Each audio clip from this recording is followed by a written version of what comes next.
Sveiki. Sveiki. Klėja, tai kokį šiandien žaidimą žaisime? Krepšinio fanas. Taip, šiandien žaisime Krepšinio fanas. Tai naujasis Terapublikos išleistas žaidimas lietuvių kalba. Tai žaidimas apie varžybas. Taip, kaip galite įsivaizduoti, bandysime laimėti prieš kitą komandą. Tai šiuo atveju, kadangi mes žaidžiam dviese su Klėja, tai žaisime vienas prieš vieną. Tai kiekvienas turėsim savo komandą. Na, o jeigu jūsų žaistų daugiau ir jeigu žaistumėte su savo draugais, kolegomis, tokiu atveju tikrai būtų keli prieš kelis, kaip normaliuose krepšinio rungtynėse. Būtų galima įsivaizduoti ir pasijausti, lyg esate tikrame mače. Na, o dabar keliaukime pažiūrėti, kaip lengva yra pasiruošti iš tikrųjų šiam žaidimui. Na ir tada sužaisime kiek? 1-2 kėlinius? 2. Kelis kėlinius sužaisime, kad pamatytumėte, kaip žaidimas žaidžiasi ir galėtume nuspręsti, ar šis žaidimas yra jums, ar ne jums.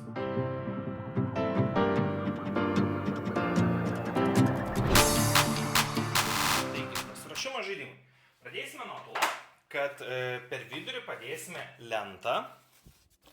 Lenta yra labai didelė ir mums, kaip sakant, prezentuoja ir parodo, lyg tarsi turėtume normalią aikštelę krepšinio, taip. Štai šitos kortos yra vadinamos baudų metimo kortomis, jas tiesiog visas išmaišome ir gražiai padedame šalia žaidimo lentos. Baudų kortų mes turime šiame žaidime net 158, o klausimų kortas turim net 462 kortas. Tai iš tikrųjų teks sužaisti tikrai ne vieną ir ne 10 žaidimų, kol praeisite visas kortas ir kol visi atsakymai bus žinomi ir reikės kažkokio tai papildymo ar naujo iššūkio. Toliau, kas vyksta? Pasidalinam, kiekviena komanda gauna po vieną iš komandos šitųgi lentų. Ir reikia dabar mums užsirašyti komandos pavadinimą ir susirašyti visus žaidėjus. Tai šituo atveju mes užsirašysime čia komandos pavadinimą, o štai čia užrašysime tiek žaidėjų vardų, kiek žaidėjų žaidžia. Taip pat matome kiekvieno žaidėjo asmeninės pražangas, taip pat turime komandinės pražangas, kurias žymėsime, turime kėlinio atakas, kelintas kėlinys žaidžiasi ir kokie taškai. Viską rašysime nutrinamais markeriais, todėl kiekvieną kartą bus galima vis ištrinti ir rašyti iš naujo. Tai, tarkim, galime pradėti ir aš sakysiu, kad mano komanda yra, kokia mano komanda gali būti, tarkim, narsieji, ir jeigu persigalvočiau, labai lengvai galiu nutrinti ir persivadinti kažkaip kitaip, tarkim,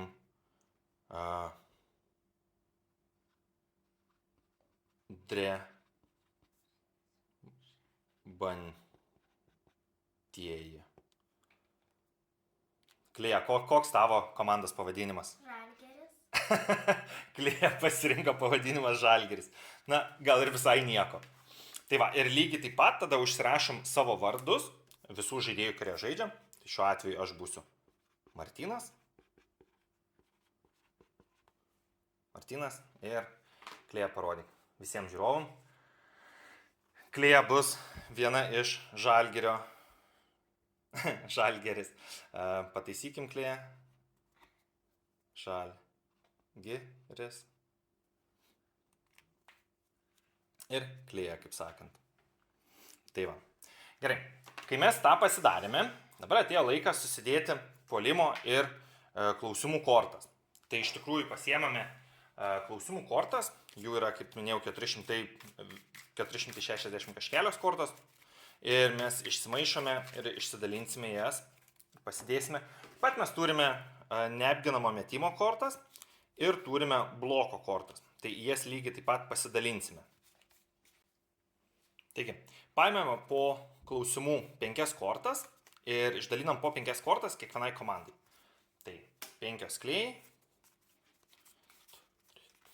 5 man, likusias kortas padedame štai čia, kad tiesiog matytume, kiek yra kortų klausimų, kurias galėsime traukti. Taip pat šalia padedame baudos metimų kortas.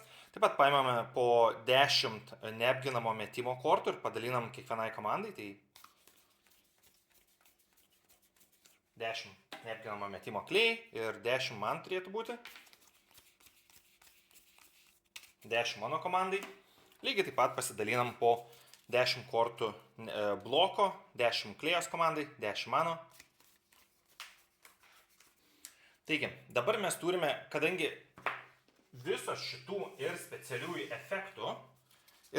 efektų kortos ir klausimų kortos turi tokias pat nugarėlės, mes jas visas galime išsimaišyti, kad kita komanda nežinotų, kokias korteles kur dėsime.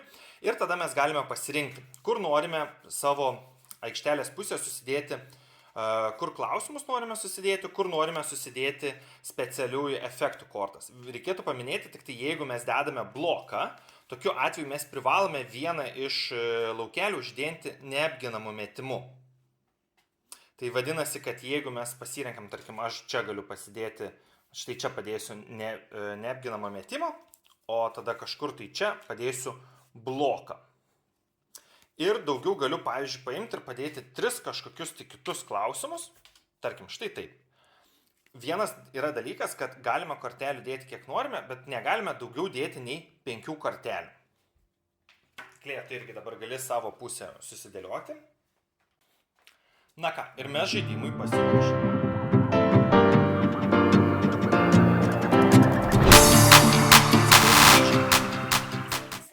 Tai Klėja, pasiruošėme žaidimui, na ir dabar bandysime žaisti. Taip, tai kaip nuspręsime, kuri komanda bus pirmoji? Mesime kauliuką? Taip, mesdami kauliuką ir kas išridensim didesnį, tas būsim pirmą. Man pirmą mest, ar tu nori pirmą mest? Ta. Gerai. 12. Na, 4. Šį kartą drebantieji pradės pirmieji.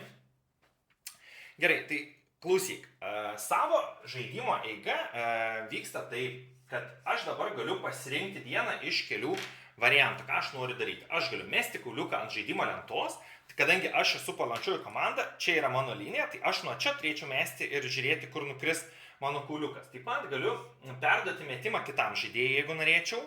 Jeigu žaistume ne dviese, bet tačiau mūsų būtų daugiau žaidėjų, taip, tarkim 1, 2, 3, 4, 5, mūsų 10 stovi aplink stalą, 5 žaidėjai pas mane komandai, 5 žaidėjai pas tave komandoje, taip, tai tokiu atveju aš galėčiau perduoti savo metimą kitam žaidėjui, kuris galbūt turi taiklesnę ranką, taip, nors labai abejoju, mes tiek atžaidę požemių tyrinėtojų metimų visokių įvairiausių, tai tikrai manau, kad mes geriau mesime, bet kokiu atveju.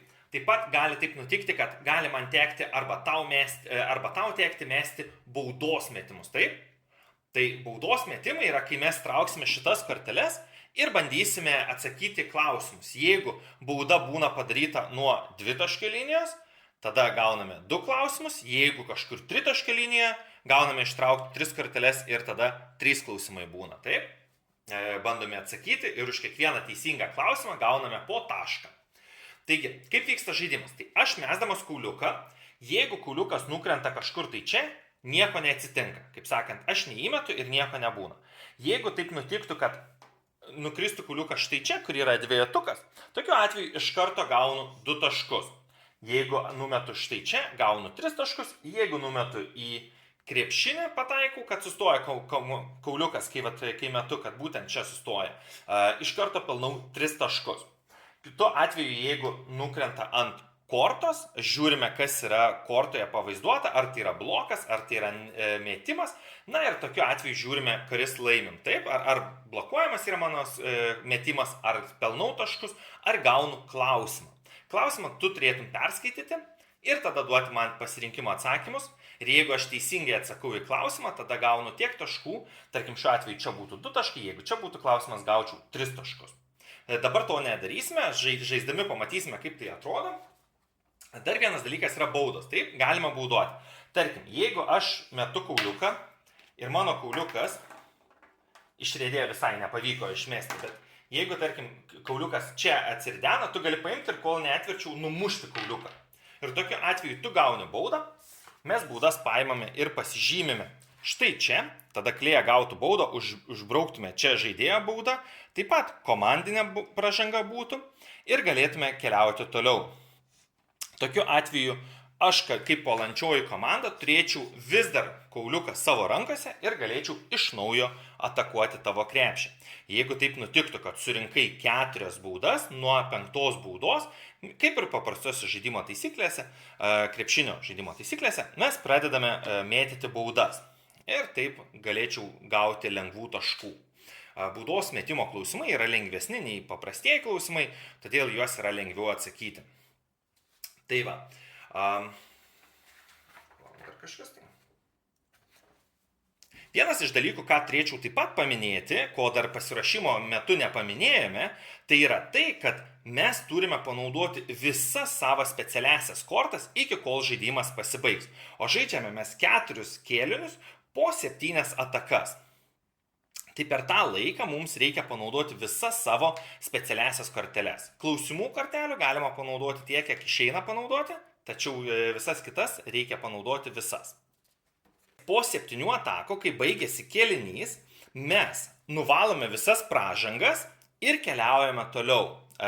Vėl metame kauliuką, tas, kuris arčiau numeta krepšinio, tampa puolančiąją komandą ir pradedame žaisti naująjį kėlinį. Ir taip darome 4 kartus, kol kažkuris tai surenka daugiau taškų. Po 4 kėlinių žiūrime, kuris surenka daugiau taškų, kuri komanda surenka daugiau taškų. Na ir tokiu atveju daugiau surinkusi taškų komanda laimi. Yra vienas labai įdomus dalykas, kurį leidėjai sako, kad nepamirškime, jog šitas žaidimas yra mūsų ir mes galime, kaip sakant, kurti namų taisyklės. Tai aš iš tikrųjų visus mūsų žiūrovus skatinčiau ir palinkėčiau jiems susigalvoti tokias taisyklės ir pasisunkinti arba pasilengvinti žaidimą, priklausomai ar žaidžiate su vaikais, ar žaidžiate su draugais, kurie iš tikrųjų labai daug žino apie krepšinį ir yra tikri fanai. Taip pat, jeigu žaidžiate su žmonėm, kurie nėra tikri fanai, galbūt reikėtų ir galėtume palengvinti šiek tiek šio žaidimo taisyklės. Taip, Klėja? Tai va, gerai, tai nieko nebelaukdami pradedame žaisti ir pažiūrime, kaip čia žaidžiasi viskas, ok? Na ką, Klėja, pradedame tada žaidimą, tai kiekvieną šiame kėlinyje turim po 7 atakas, taip?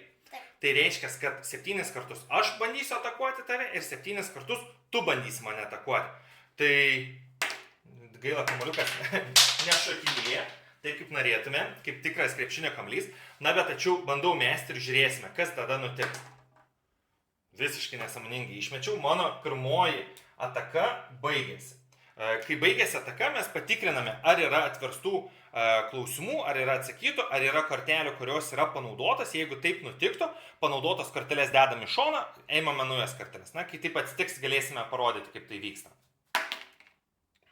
Klėja, lygiai taip pat ir tau nepavyko šį kartą. Gerai, tai antroji ataka. Yes! Pirmasis pavykęs atakos bandymas.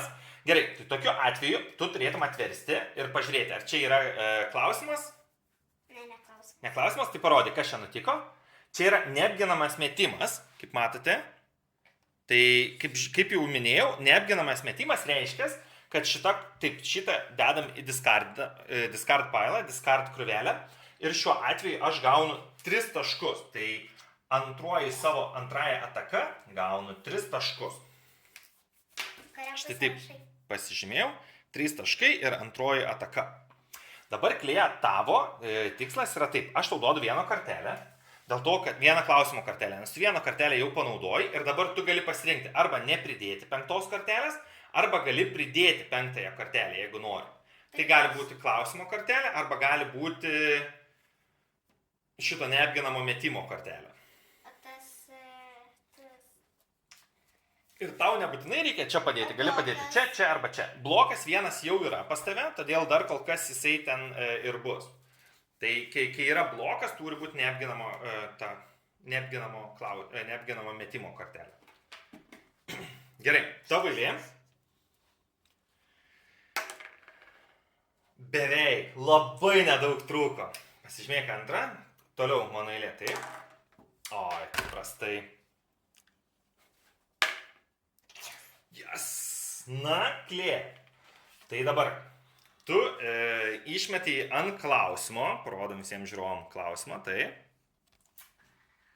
Ir dabar klausyk, aš tavęs klausiu ir duosiu 3 variantus, tu turėsi atspėti. Jeigu atspėsi, gausi 3 taškus. Klausimas. Kodėl NBA 17 metų praleidęs įžaidėjas Gary Paytonas buvo gavęs pirštinės pravardę? Pirmas atsakymas. Dėl mūvėto aksesuaro. B. Dėl kibios gynybos. C. Nes gimė Aliaskoje.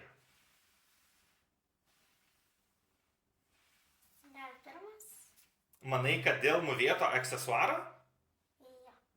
Tai šitas atsakymas dėja nėra teisingas. Teisingas atsakymas buvo dėl kibios gynybos. Ir mes žinom, kad teisingas atsakymas dėl kibios gynybos yra todėl, kad yra čia štai pažymėta skaičiukas 2. Taip? Teisingas atsakymas.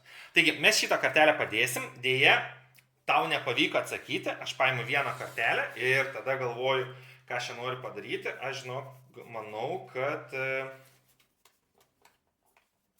aš tiesiog čia padėsiu savo kitą kartelę ir tokiu atveju tu pasižymėjai, taip, Adu? Taip, trečioji mano ataka. Oi, kiek nedaug trūka iki tritaškio. Palauk, pasižymim. Toliau. Nepavyko ir klėjai šį kartą. Oi, labai nevykęs metimas. Na.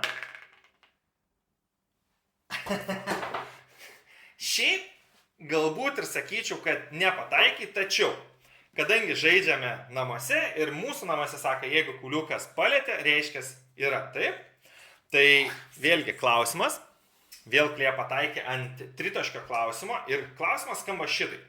Kuri iš išvardintų lygų neegzistuoja Europos vyrų klubinėme krepšinyje? Adrijos krepšinio lyga, Alpių šalių krepšinio lyga arba tarptautinė Balkanų lyga? Antras. Taip, Alpių šalių krepšinio lyga. Klausyklėje, šaunuolė, gauni 3 taškus, atsakai į mano klausimą, aš gaunu paimti naują klausimą ir aš galvoju, ar aš noriu, ką aš noriu čia padaryti.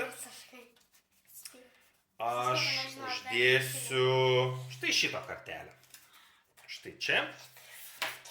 Užsirašai 3 taškus, taip.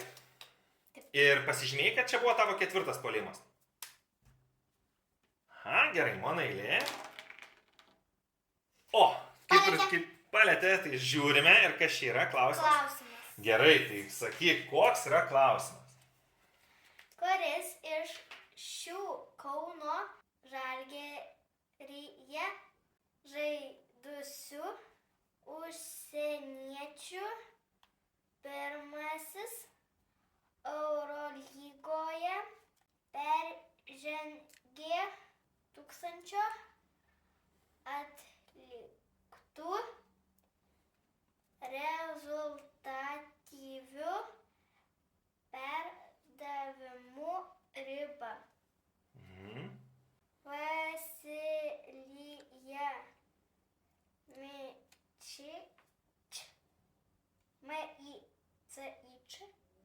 Mečič. Kevin Pangos. Ir tada Tomas W.A.L.Q.P. Aš sakyčiau, aš tikrai nežinau atsakymą, tai spėsiu, kad pirmasis. Atspėjai. Yes! Tai aš atspėjau ir gaunu 3 taškus. Tai viso aš jau turiu 6 taškus. Gerai, Klėja, dabar aš mečiau, dabar tu gauni dar vieną klausimo kartelę ir gali padėti vieną, jeigu nori. Nepamiršk ir tų specialiųjų kortų, ir blokų, ir neapginamų metimų. Taip, gali. Tik kitą kartą neklausk, ar gali bloką dėti, nes dabar žinau, kad čia yra blokas. Gerai, mesk. Tavo eilė. Gali paklausti, ar bloką dėsi, bet nedėsi bloką. Taip, tikrai taip gali taip apgauti. Ir aš bijosiu tenai mesti, o iš tikrųjų ten bus, pavyzdžiui, neapginamas metimas, kuris man būtų geras, o tu taip apgaut gali. Gerai, mesk. Penktoji tavo ataka. Tritaškis. Gauni 3 taškus, šaunuolė. Pasižymėk, kad padarė ataką. 6, taip, Klėja, lygiai. Ai, kaip nevykusiai išmečiau. 6 tavo ataka. Oho, na, pažiūrim, kas čia. Neapginamas metimas, 3 taškai tavo komandos. Gerai. Lauk 9. 6 plus 3. Jo, 9. 9 taškai. Gerai, mano eilė, taip? Pažymėk savo šeštą metimą. Šitas mano buvo. Nesvarbu, Zuiki. Mes darome vis tiek. Taip, čia buvo 6. Na ir paskutinė ataka šį kėlinį. Tai velnės, ir vėl nieko man nepavyko. Na, Klėja, tavo dabar. Irgi nepavyko. Taigi, po pirmo kėlinio, jeigu būtume turėję pražangų, būtume jas nusivalę, tačiau pražangų mes neturime, nei tavo, nei mano komanda. Dabar ką darysime? Mėsime kauliuką, kuris arčiau numes prie šito lanko, tas taps puolančiąją komandą. Nu. Oi, tikrai tau pavyko arčiau numesti lanko. Tai tu pradedi šitą raundą. Palauk. Dar turim nusivalyti kėlinio atakų žymės. 9 taškai plus 6. Na, pradedam dabar. Pirmasis nieko. Taip. Irgi nieko. Deja. Palėti praskrydo. Tačiau praskrydo, tai pasižymė, kad antroji tavo ataka praėjo. O, pavyko man. Oi, biškutėlį. Nukrito. Na, žiūrėkim, kas čia yra. Klausimas. Nu, žiūrim, ko čia.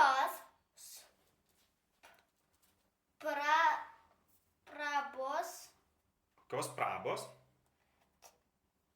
medalius Lietuvos vyrų krepšinio rinktinė iškovojo Europos čempionate 2013 ir 2015 metais. Aukos, Gal aukso? aukso, sidabro,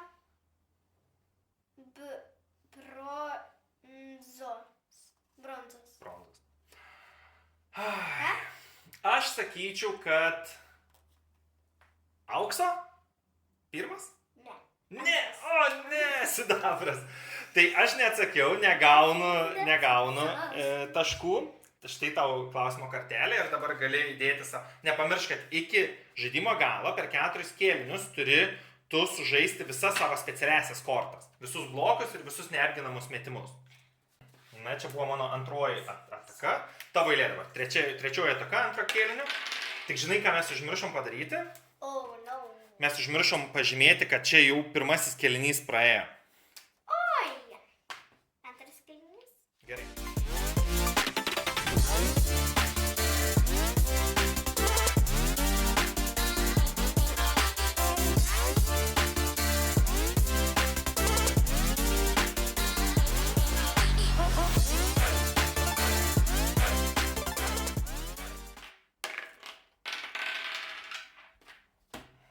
Baudos taškas. Tikrai taip. Aš gaunu baudą, nes norėjau numušti. Tai aš gaunu baudą ir tokiu atveju tu gauni iš naujo atakuoti. Aha, čia jau nebelėčiau ir tu prametei, tai tavo 7 ataka negavo nei vieno taško. No. Na, ar man pavyks kažkaip tave pasivyti, ar nepavyks? O, ne! Oh, no. Tai po 2 kėlinių mūsų rezultatai yra 6 drebančiųjų komandos taškai ir Žalgiris turi 9 taškus. Matau, kad kaip realybėj, taip ir mūsų žaidime Žalgiris triuškina tiesiog savo varžovus, taip? Taip. Na, gerai, o daugiau... Komanda. Tikrai taip, Klėja, Žalgiris puikia komanda. O klausyk, dabar grįžtame prie stalo.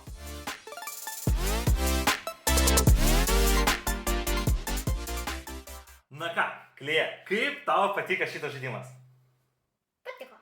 Patiko. Iš tikrųjų, geras. tikrai, tiesą pasakius, aš nesu didžiausias krepšinio fanas. Su draugais tikrai tai pasižiūrime, tikrai neatsisakau nueiti varžybas, bet kad žiūrėčiau kiekvienas varžybas, turiu prisipažinti, kad tikrai kiekvienų varžybų nežiūriu. Tačiau net man, kuris didžiosios klausimų dalies tikrai nežinau, buvo labai smagu žaisti šitą žaidimą. Ir manau, kad su daugiau žmonių, kurie iš tikrųjų mėgaujasi ir turi daugiau žinių nei aš apie krepšinį, tai būtų visiškai nuostabus žaidimas. Todėl tikrai neeilinis žaidimas mūsų kanale, nes mes žaidžiame labiau vaikiškus žaidimus, taip? Jo. Bet lygiai taip pat, kaip galima šitą žaisti žaidimą su vaikais, lygiai taip pat mes jį galime žaisti su savo draugais ir palikti vaikus žaisti kitų žaidimų, o mum patiems žaisti tokį žaidimą, kuris yra tikrai toks, beveik verčiasi liežuvis pasakyti vakarėlių žaidimas, taip? Jo. Tai va, tai Klėja, kaip tau patinka ta žaidimas? Jie tik krepšinio salės. Tikrai taip. O sakyk, kaip tau patinka, kaip šitas žaidimas atrodo ant stalo? Labai gražiai ir man skaičius yra 8-9. Tu iš karto nori vertinti šitą žaidimą tarp 8-9, taip? Taip. Aš Gal labiau kyla prie 9. Netgi prie 9 kyla. Galbūt, jeigu jau taip Klėja nori, tai aš irgi tada pasakysiu, taip užbėgant už akių, kad aš manau irgi, jog šitas žaidimas yra stiprus 9. Galbūt ne šitoj kombinacijoje, kaip jis yra štai taip dabar, bet vien tas faktas, kad žaidimo leidėjai ir kurie iš tikrųjų skatina mus įsidėti tam tikrų namų taisyklių, taip, Klėja? Jo. Tai aš sakyčiau, kad reikia jį šiek tiek modifikuoti. Tarkim, žaidžiant su vaikais, jie tikriausiai nežinos didžiosios dalies klausimų. Todėl jiems galbūt... Ne tik apie Žalgirį, čia yra apie krepšinį, bendrai labai daug klausimų. Todėl žaidžiant su vaikais... Tai būtent. Tai ne tik mergaitė, žinok, ir berniukai tiek daug nežinos tų atsakymų, kiek čia yra. Ir netgi šiaip žmonės, kurie labai daug nesidomi krepšiniu, tikriausiai, kurie, kaip sakant, nėra krepšinio fanai, tikriausiai nežinos labai daug atsakymų į klausimus. Todėl, tarkim, mano nuomonė, žaidžiant su vaikais, klausimus mes galėtume tiesiog palikti dėžutėje ir žaisti su specialiosiomis kortomis ir turėti tokį, tikrai labai greitą ir fainą dexterity žaidimą, kur mėtam kamuoliuką, kur daug emocijos, daug visko, metam, pataikom, žiūrim ir, kaip sakant, dar pagreitinam tą žaidimą, dar pridedam jam tempo. Ir tampa tai tikrai toks non-stop kauliuko mėtymo žaidimas, mes galėtume netgi įsidėti laikmatį kažkokį tai ir žiūrėti, kas tiesiog daugiau padarys tų mėtymų per štai šitą žaidimą. Tai va, taip pat žaidžiant su tikrais fanais, būtų galima galbūt ir pasunkinti, pagalvoti, kažkaip tai galbūt žaidžiant su be vaikų, o tik su žaidėjais ir tos baudas nėra tokios svarbios ir galbūt jos galėtų neišsitrinti, kas kėlinio, o tiesiog prasitęsti per visas varžybas rinktis, tai šiek tiek duotų tokio, rimtumo žaidimui ir sudėtingumo pridėtų. Taip, Klėja? Taip. Ar sutinki su manim? Taip. Labai. Tai va, šiaip... 8%. 8%, mažokai 8%, ką? Na. Tai va, nepaisant visko, norėčiau pasakyti, kad žaidimas atrodo tikrai gražiai, paprastai, nieko labai iššaukiančio, nieko labai over the top, kaip sakant, tikrai nėra. Paprastas labai pasiruošimas, 2 minutės ir galime žaisti. Žaidimas tikrai reikalauja daug emocijos ir sukelia daug emocijos. Ir kaip matėt, mes vos pradėję žaisti, čia tušinukai krenta, pieštukai krenta, kamuoliukai skraido nuo stalo, kartelės irgi nestovi savo vietoje, tiesiog. Tai jeigu žaisti čia kokie 4-4, tai čia būtų tikras chaosas. Aš žinokit, irgi duodu stiprų 9 šitam žaidimui. Vienintelis dalykas, prie ko galbūt galėčiau prisikabinti ir kur galbūt matyčiau, kad galėjo šiek tiek būti geriau, tai yra pačių kartelių kokybė. Jeigu taip pasižiūrėjus, kartelės yra ganėtinai plonos ir ypač žaidžiant su suaugusiais žmonėms žaidžiant viskas bus ok, tikrai jokių problemų. Žaidžiant su vaikais, truputį manau, kad jos labai greitai taps atskiriamos tos specialiosios kortos, nesusilankstys. Tai leidėjai čia tikrai galėjo paimti ir truputėlį įdėti daugiau meilės būtent kortelėms ir palinint finišo to vadinamo padaryti korteles ar tiesiog jas šiek tiek storesnės. Ekstra kokių 5 ar 80 mikronų. Tai va, lenta tikrai puikiai, šita lenta yra nebloga, nusivalo net su rankom viskas, kaip matot, labai paprastai, gražiai, lengvai, rankas aišku išsitepa, bet čia jau tikrai ne problema. Štai šitų markerių galime gauti mes praktiškai visur, jie naudojami visose stalo žaidimuose, kuriuose reikia rašyti ir ištrinti, irgi nieko nėra blogo, sakyčiau, labai universalus sprendimas. Tie, kas ruošiasi labai daug žaisti šitą žaidimą, siūlyčiau pasidaryti kopiją šito, arba jeigu, tarkim, šitie baiginėjasi ir pradeda matytis, kad nebeišeina, nes tikrai žinau iš patirties iš kitų žaidimų, kad po 10-20 žaidimo jie taip gražiai nebenusivalo, tai galite atsispausdinti tų krūvą šitų lentų ir tada kiekvieną kartą duoti tiesiog vis naują ir žaisti, arba galite tiesiog pasidaryti kopiją laminato ir tikrai žaisit iki gyvenimo galo. Tačiau tikrai taip. Tačiau jeigu bendrai paėmus žiūrėsim, kad žaidžiate ne kiekvieną vakarą, žaisit kokių 20 kartų šito žaidimą, iki kol visos kortelės bus nebeįdomios, tai tikrai čia visko užteks ir prie lentos prisikabinti tikrai mes negalime. Na ką, tai šiandieną tiek. Norėtume, kaip sakant, Padėkoti.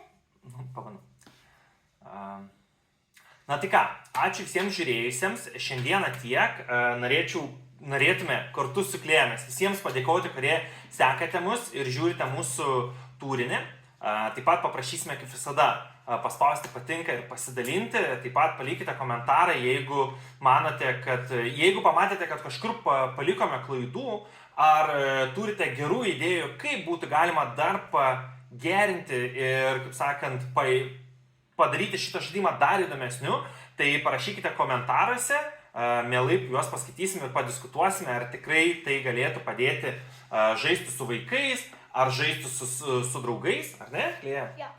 Taip pat, vos nepamiršau, tie, kurie norėtų laimėti šitą stalo žaidimą, mes, aišku, ne šitas lieka mūsų kolekcijoje, tačiau tie, kurie norėtų laimėti naują kopiją, būtent šito krepšinio fanų žaidimo kopiją, nepamirškite mūsų sekti ir mes arba šito video aprašyme, arba mūsų Facebook paskyroje, puslapyje, parašysime klausimą, į kurį atsakę turėsite galimybę laimėti ir iš tikrųjų vienam iš mūsų bendruomenės narių, vienam iš mūsų žiūrovų padovanosime naujutėlę šitą žaidimą. Tad susitiksime prie kitų žaidimų, na, o šiandien jau iki.